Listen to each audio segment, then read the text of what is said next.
After a stroke or traumatic brain injury, a patient generally arrives at the emergency department and is then taken to radiology for a baseline imaging study using a CAT scan or MRI. This initial imaging study will form the basis of the primary diagnosis and provide a reference of the condition of the patient when they first arrived at the hospital.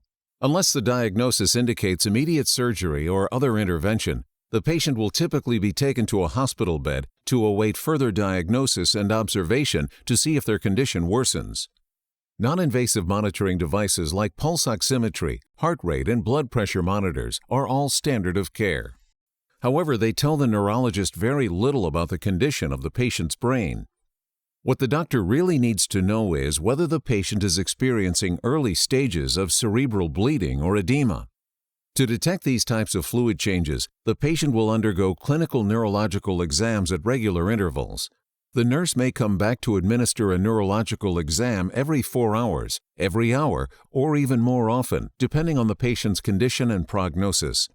However, it is not until the cerebral bleeding or edema progresses to the point of causing a secondary brain injury, degrading the function of the brain in a clinically significant manner, that the problem can be detected. This is too late. In an effort to catch problems earlier, the managing physician may order follow-up medical images. This is costly and presents additional patient risks, so additional medical imaging studies are generally not done more than once a day unless the neurological exam shows a significant degradation in brain function. If a problem is detected by the imaging, it has likely been developing for some time before the scan. There is a critical need for a technology that can detect cerebral fluid changes at the very earliest stage.